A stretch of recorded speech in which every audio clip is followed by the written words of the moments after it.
بسم اللہ الرحمن الرحیم۔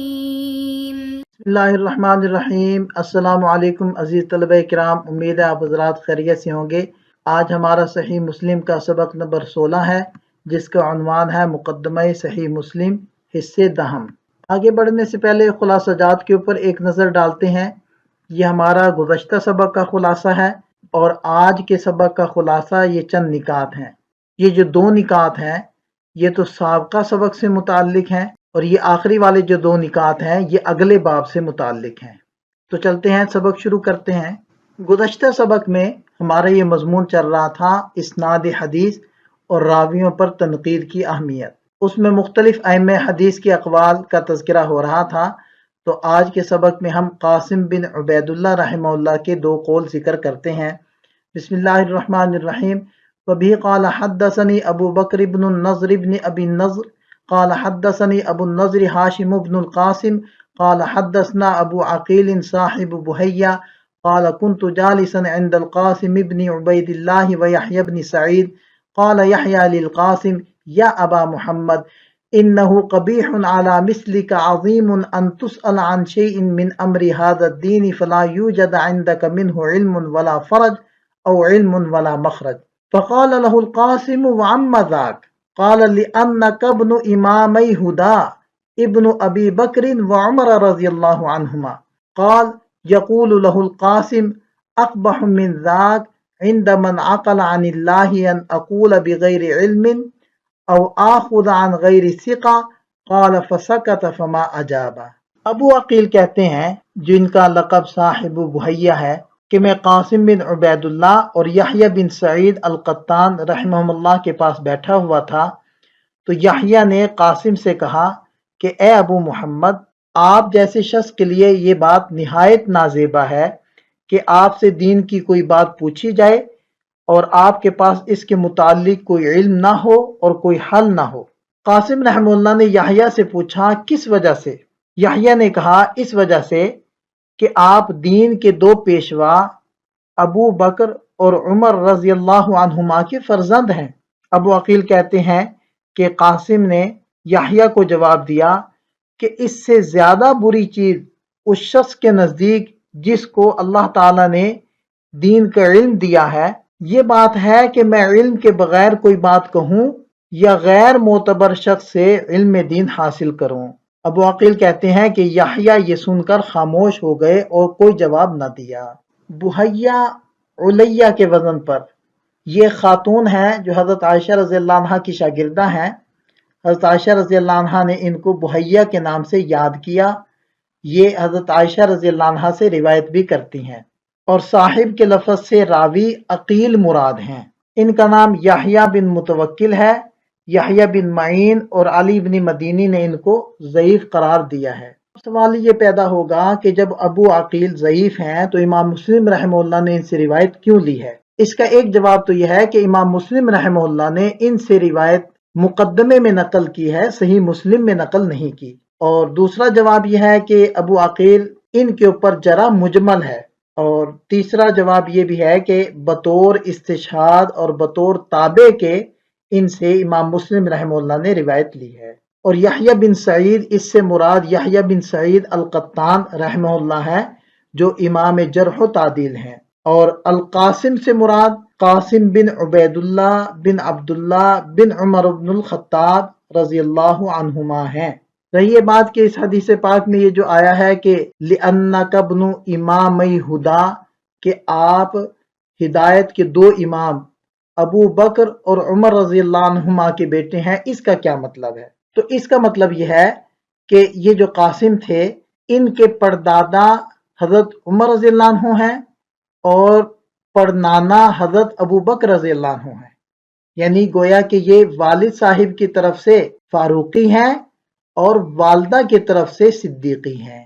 حضرت قاسم رحمہ اللہ کے اس قول کا خلاصہ یہ ہے کہ غیر ثقہ راوی سے روایت لینا علماء کے نزدیک زیادہ قبیح ہے، کیونکہ اس سے سند حدیث متاثر ہو جاتی ہے۔ تو عدم علم کا اعتراف کر کے لا اعلم کہنا عند اللہ اور عند الناس عیب نہیں، لیکن بغیر علم کے علم کا دعویٰ کرنا جہل مرکب ہے، جو اللہ تعالیٰ کے نزدیک بھی عیب ہے اور لوگوں کے نزدیک بھی عیب ہے۔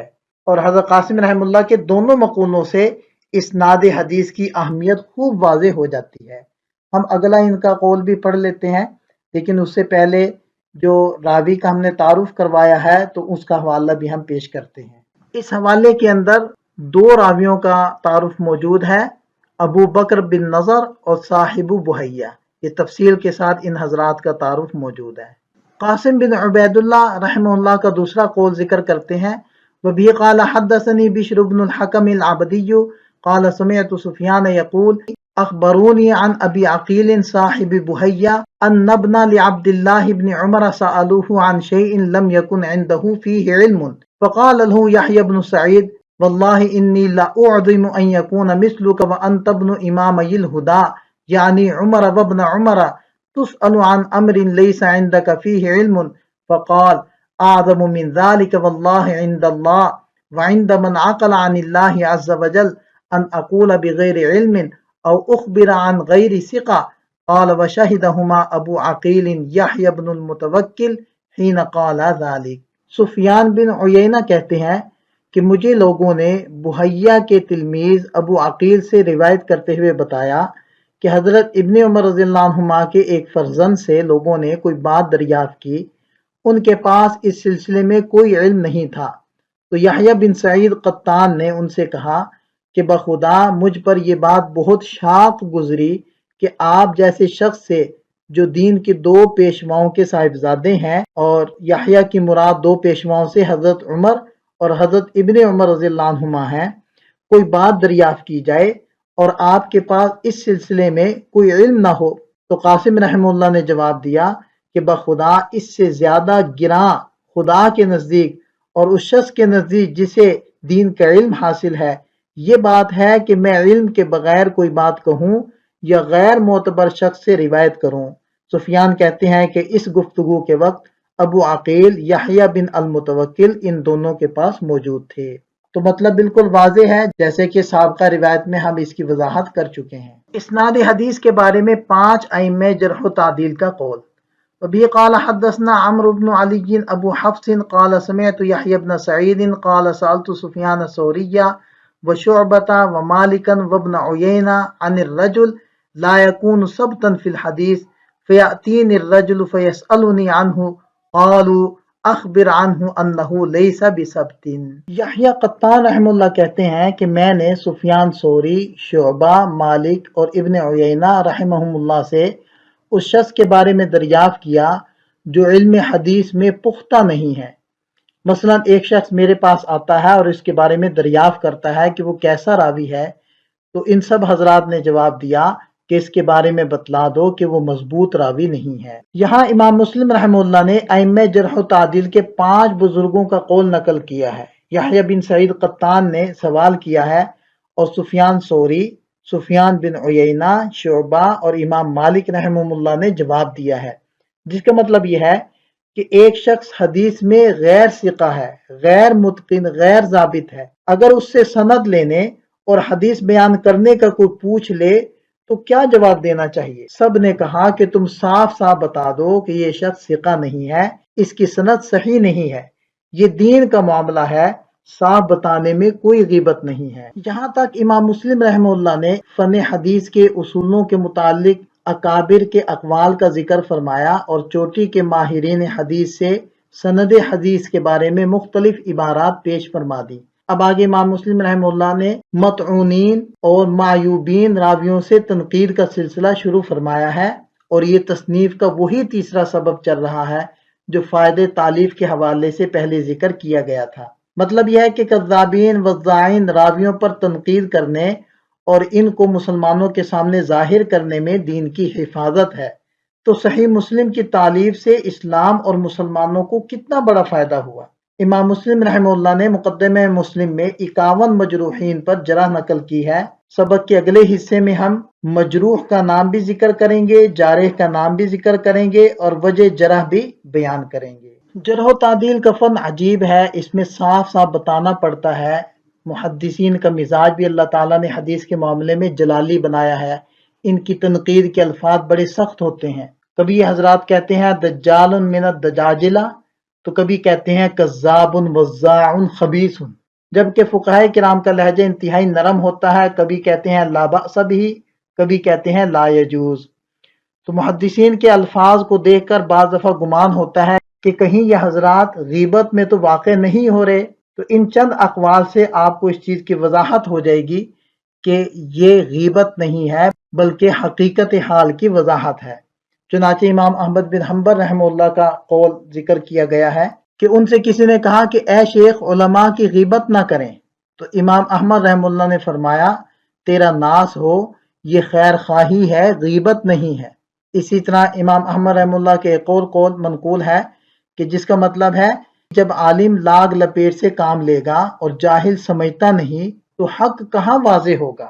اسی طرح حضرت عبداللہ بن مبارک رحمہ اللہ نے جب کسی راوی پر طعن کیا تو کسی نے کہا کہ شیخ آپ نے غیبت کی، اس کے جواب میں آپ نے فرمایا اس کو خاموش رہو، جب ہم کھل کر جرح نہیں کریں گے تو صحیح غلط کا پتہ کیسے چلے گا۔ اسی طرح امام ترمذی رحمہ اللہ نے اس سلسلے میں کتاب العلل کی ابتدا میں لکھا ہے کہ یعنی ائمہ جرح و تعدیل نے ضعیف راویوں پر کلام کیا ہے اور ان کی تضعیف کی ہے، حقیقت اللہ کو معلوم ہے، مگر ہمارے خیال میں یہ کام ان حضرات نے مسلمانوں کی خیر خواہی میں کیا ہے۔ ان حضرات کے بارے میں یہ بدگمانی نہیں کی جا سکتی کہ ان کا مقصد لوگوں کو مطعون کرنا یا ان کی غیبت کرنا تھا۔ اسی طرح یحییٰ بن سعید القطان پر کسی نے اعتراض کیا اور کہا اما تخشى ان يكون هؤلاء خصماؤك عند اللہ، آپ اس بات سے نہیں ڈرتے کہ یہ احباب اللہ تعالیٰ کے نزدیک آپ کے مد مقابل ہو جائیں؟ تو یحییٰ رحم اللہ فرمانے لگے کہ یہ میرے مد مقابل بن جائیں، یہ میرے نزدیک زیادہ پسندیدہ ہے اس بات سے کہ اللہ کے رسول صلی اللہ علیہ وسلم میرے مد مقابل ہوں۔ گزشتہ صفحے کے اندر جو ہم نے 5 اقوال ذکر کیے ہیں یہ ان 5 اقوال کے حوالہ جات ہیں۔